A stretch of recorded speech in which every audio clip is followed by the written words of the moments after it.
اگر کوئی شخص مستحق ہے اور وہ چاہتا ہے کہ مجھے عمرہ جو ہے اس کی سعادت نصیب ہو جائے، اچھا جی، اور غریب ہے تو کوئی شخص زکوٰۃ کے پیسے سے اگر اس کو پیسے دیتا ہے، ظاہری بات ہے وہ غریب کو دے رہا ہے، ملکیت بھی ہے، ساری شرائط موجود ہیں، اور وہ اس کے ساتھ اگر عمرے پہ چلا جاتا ہے تو پھر وہ جائز ہے، اس کی تو زکوٰۃ لگ گئی۔ کچھ ایسے بھی لوگ ہمارے ہاں ہیں جو ہر سال کسی پروگرامز میں، کسی ایونٹ میں عمرے کے ٹکٹ اپنی جانب سے دیتے ہیں، 8، 10، 15، 20، تو وہ اس عوض میں دیتے ہیں کہ وہ اپنی زکوٰۃ کے پیسے نکال رہے ہیں۔ نہیں ایسے نہیں، چونکہ وہ تو پوری محفل کے اندر ایک قرآن دازی ہوتی ہے نا، اس میں تو کسی امیر بندے کا بھی نام آ سکتا ہے، تو ایسے زکوٰۃ نہیں ادا ہوتی۔ زکوٰۃ کے لیے تو پہلے آپ غریب ڈھونڈیں گے، پھر اس کے بعد اس میں آپ تو کلہم لوگوں کو کہتے ہیں جی آپ اپنا آئی ڈی کارڈ ڈال دیں، جس کا نکلا ہو سکتا ہے وہ تو پہلے سے صاحب نصاب ہو، تو اس طرح زکوٰۃ نہیں لگے گی۔ ویسے آپ کسی غریب کو ڈھونڈ کے زکوٰۃ لگے گی بھی نہیں، اور جو دینے والا ہے اس کی زکوٰۃ ہوگی بھی نہیں، وہ ہوگی نہیں، ظاہری بات ہے وہ تو جو ہے مستحق کو دے ہی نہیں رہا، وہ تو صاحب نصاب کوئی اور پیسے دے رہا ہے، ٹھیک ہے نا، ایسے نہیں ہونا چاہیے۔ اس میں اگر آپ چاہتے ہیں کسی کو عمرہ کروانا، محلے میں کوئی غریب ڈھونڈے اور اس کو کہیں جی یہ میری طرف سے عمرہ کرائیں، اور وہ غریب بھی ہو اور اس کو زکوٰۃ کے پیسے سے عمرہ کرایا جا سکتا ہے، دونوں صورتوں میں۔ ٹھیک کالر ہے جی ہمارے ساتھ۔ السلام علیکم۔ وعلیکم السلام جی، کون بات کر رہے ہیں کہاں سے؟ میں مسز زاہد بول رہی ہوں لاہور سے۔ جی کہیے گا۔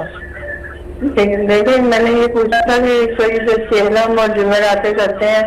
اس کی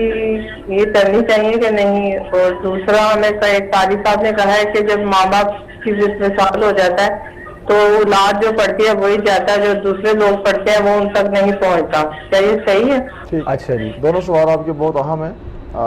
لیکن یہ تو اصال ثواب ہے، اصال ثواب کی تو اتنی صورتیں ہمیں قرآن و حدیث سے ملتی ہیں،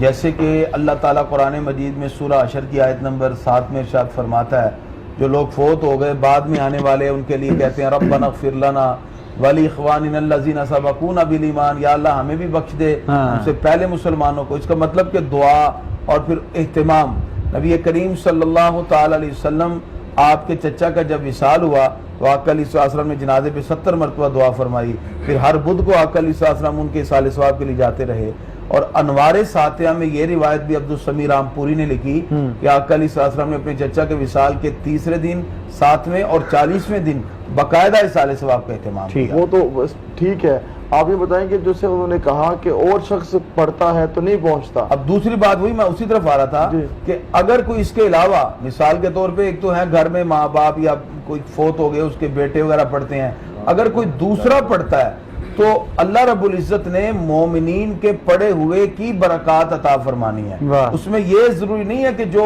گھر والا پڑھے گا تو ثواب پہنچے گا، والدین وہ پڑھیں گے تو پہنچے گا، تو نہیں، کوئی بھی مومن پڑھ رہے اس کی حدیث سے حضرت مولا کائنات فرماتے ہیں کہ جس نے 11 مرتبہ سورہ اخلاص پڑھی قل واللہ احد، اور پھر وہ کسی بھی قبرستان یا کسی فوش و دگان کے لیے کہتا ہے یا اللہ یہ ان سب کو پہنچے، تو جتنے مردوں کو یہ بھیجے گا اللہ 11 کے اعتبار سے پڑھنے والے کو ثواب عطا فرماتا ہے۔ تو جس نے مثال قبرستان میں 1 لاکھ مردوں کو کہا یا اللہ ان کو بھیجے، وہ جو 1 لاکھ مردے دفن ہے وہ نہ اس کے رشتہ دار ہیں، نہ بھائی ہیں، نہ بہن ہے، وہ تو ان کے ساتھ صرف ایک ایمانی رشتہ ہے نا، اور کچھ نہیں ہے۔ تو پھر اللہ تعالیٰ ان کی تعداد کے مطابق اگر 1 لاکھ کو بھیجا تو 11 لاکھ سورہ اخلاص کا ثواب پڑھنے والے کو عطا فرما رہا ہے۔ اور ہم جب نماز کے اندر دعا کرتے ہیں ربنا اغفر لی ولوالدی وللمؤمنین یوم یقوم الحساب، یا اللہ قیامت تک کے لیے اہل ایمان کے لیے یا اللہ ان کو بخشش کا پروانہ عطا فرما، تو یہ جو ہم دعا کرتے ہیں یہ تو ہم اپنے بہن بھائیوں کے لیے تو نہیں کر رہے، یہ تو تمام مومنین کے لیے ہیں۔ تو اس سے ثابت ہوا کہ صرف اپنے ہی رشتہ داروں کے لیے نہیں